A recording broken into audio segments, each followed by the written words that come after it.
So in this MetaMask tutorial video, I will be showing you guys how to short cryptocurrency or how to short crypto on MetaMask. So once the MetaMask app is opened up, I just want you guys to go to the home screen right here.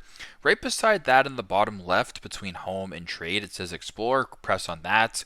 Now, once you guys are on the Explore page right here, I just want you to go ahead and you can slide this bar that I'm on to where it says crypto. You can press on trending right here, and you can select a bunch of different cryptocurrencies. Now, if you want to go ahead and search one up in specific, I go to the top right and go to the search bar here. And if I were to go ahead and type in like Ethereum, for example, I can go ahead and select Ethereum. And once you guys have your cryptocurrency selected, if you scroll down a little bit to where it says long, short, receive, and more, of course, you want to short crypto here, so go ahead and select short.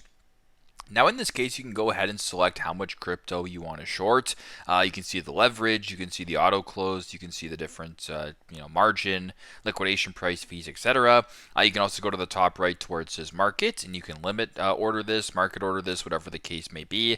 Now in my case, I don't have any funds, so I'm not going to go ahead and do it for you guys, but if it looks good to you and you want to go ahead and proceed, go to the bottom, press on the bottom button, and then continue that way. So pretty simple, pretty straightforward, but that is how to short cryptocurrency on the MetaMask application. Thanks again for watching, and I hope this video helps.